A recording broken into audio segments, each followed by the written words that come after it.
चंदनवन में रहने वाला बंटी का परिवार अपने बेटे कबूतर को चिड़िया दिखाने ले जाता है। बेटा बंटी चिड़िया को देखता है और देखता ही रह जाता है।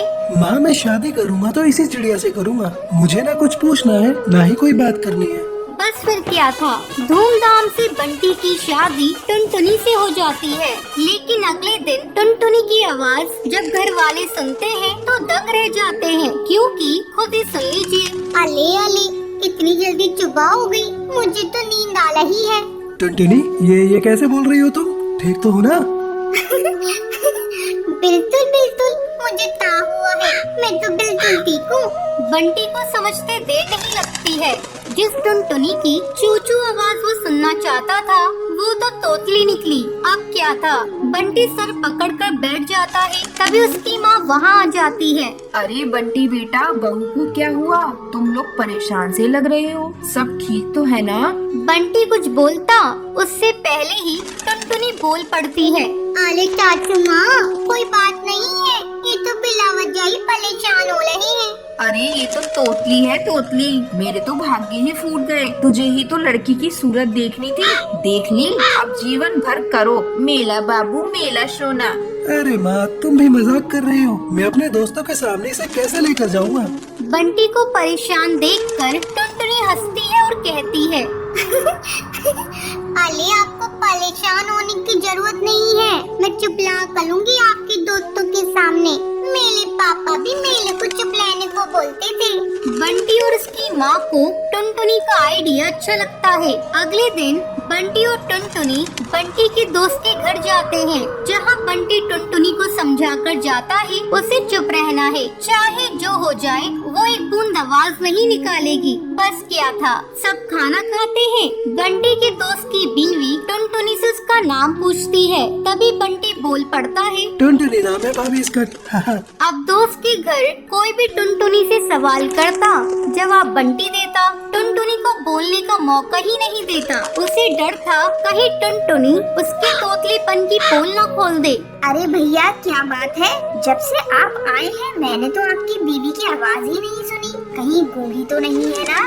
टुनटुनी को ये बात सुनकर बुरा लगता है, लेकिन उसे बंटी की बात भी याद रहती है। उसे कुछ भी नहीं बोलना है, तो लिहाजा वो चुप ही रहती है। अरे नहीं भाभी, टुनटुनी नाम है मेरी बीवी का, टुनटुनी। और टुनटुनी भी भला गूंगी हो सकती है क्या? वो तो जरा शर्मीली और कम बोलने वाली है मेरी बीवी। सभी बंटी की बात पर यकीन कर लेते हैं, लेकिन उन लोगों के घर में एक बदमाश बच्चा होता है जो लगातार टुनटुनी को देख रहा होता है। वो सोचता है कैसे भी करके वो टुनटुनी की आवाज सुनकर ही रहेगा। बस फिर क्या था, बच्चा प्लास्टिक के चूहे पर चाबी भरकर उसे टुनटुनी के पैर के नीचे छोड़ देता है। जैसे ही नकली चूहा जाकर टुनटुनी के पैर से टकराता है तो टुनटुनी जोर जोर से चिल्लाने लगती है, अरे तुहा तुहा, पकड़ो पकड़ो, तुहा निकाल लिया। बच्चा टुनटुनी के मुंह से तोतली आवाज सुनकर जोर जोर से हंसने लगता है। बंटी का मुंह उतर जाता है तो तभी भाभी बंटी को समझाती है, तुम्हारी टुनटुनी तोतली है क्या? हाँ भाभी भैया, मैंने तो बस इसकी सुंदरता देखी, इससे कोई सवाल जवाब करना भी जरूरी नहीं समझा। लेकिन शादी के बाद मुझे पता चला कि ये तो तोतली है। अरे कोई बात नहीं बंटी भैया, अब तोतलापन का इलाज है। आप ना इसे अच्छे डॉक्टर को दिखाइए, इसका इलाज संभव है। अच्छा भाभी, फिर तो मैं कल ही इसे डॉक्टर के पास लेकर जाऊंगा और फिर मेरी टुनटुनी सच में कोयल की तरह बोलेगी। बंटी कबूतर टुनटुनी को डॉक्टर के पास लेकर जाता है। कुछ ही महीनों बाद टुनटुनी बिल्कुल ठीक हो जाती है। बंटी जी, आपका बहुत बहुत शुक्रिया। आज आपकी वजह से मेरा तुतलानापन दूर हो गया और मैं अच्छे से बोल पा रही हूँ। अब वो तीनों एक साथ खुशी खुशी रहते हैं।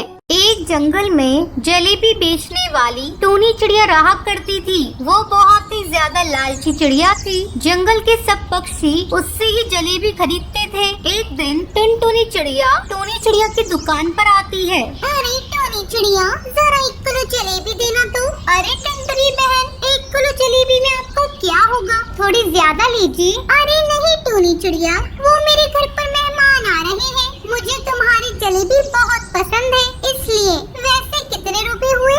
100 रुपए की है टुनटुनी बहन। अरे टूनी चिड़िया, इतनी महंगी जलेबियाँ, तुम तो सरेआम लूट रही हो। नहीं टुनटुनी बहन, मैं तो बेचती हूँ, लेनी हो तो लो वरना जाओ यहाँ से। ऐसे ही काफी दिन गुजर जाते हैं। टूनी चिड़िया ऐसे ही जंगल की सब पक्षियों को महंगी जलेबी बेचकर लूटती थी। एक दिन उसकी दुकान पर एक कालू कौवा आता है। अरे इतनी अच्छी खुशबू आ रही है इन जलेबी की, बहुत मन कर रहा है खाने का, पर मेरे पास पैसे नहीं है। जरा पूछता हूँ इस चिड़िया से कितने की जलेबी बेच रही है। वो टूनी चिड़िया के पास जाता है। अरे टोनी चिड़िया, ये जलेबी कितने की दे रही हो? अरे एक जलेबी 10 रुपए की है, बताओ कितनी दूं तुम्हें? मेरे पास पैसे नहीं है, मैं फिर कभी आकर ले जाऊंगा। वाह जी वाह, इतनी देर से क्या कर रहे थे यहाँ पर खड़े होकर? मेरी जलेबियों की खुशबू सूंघ रहे थे। लाओ 10 रुपए दो मुझे। टोनी चिड़िया, तुम ये क्या कह रही हो? मेरे पास पैसे नहीं है। टूनी चिड़िया कालू कौवे को परेशान करने लगती है। तभी वहाँ पर बबली कबूतरी आती है और 10 रुपए के सिक्कों को खनखनाती है। टूनी चिड़िया, तुम्हें पैसों की खनखनाने की आवाज सुनाई दी? हाँ बबली कबूतरी, मुझे पैसों के खनखनाने की आवाज सुनाई दी, इससे मैं क्या करूँ? टूनी चिड़िया, जैसे तुम कालू कौवे से अपनी जलेबी सूंघने के पैसे मांग रही थी, मैंने ऐसे ही पैसों को खनखनाकर तुम्हें पैसे दे दिए। अब टूनी चिड़िया को अपनी गलती का एहसास हो जाता है और वो आगे से लालच करना छोड़ देती है।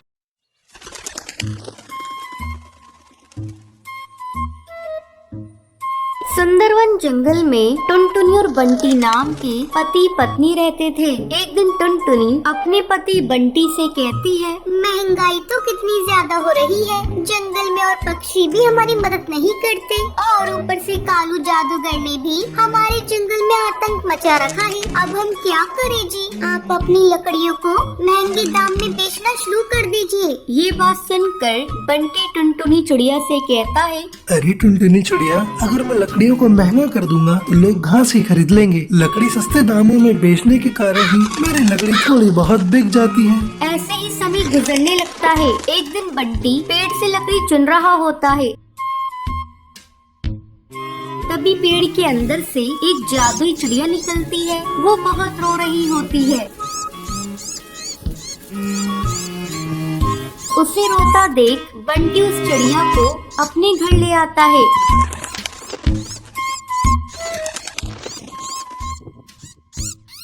और टुनटुनी चिड़िया से कहता है, टुनटुनी चिड़िया सुनो, आज मैं जब लकड़ियाँ काट रहा था तो पेड़ के अंदर से ये नन्ही चिड़िया निकली। ये बहुत रो रही है, तुम इसे कुछ खिला पिला दो। लेकिन बंटी जी, हमारे पास तो खाने को कुछ है ही नहीं। रुकिए, मैं बुलबुल से कुछ लेकर आती हूँ।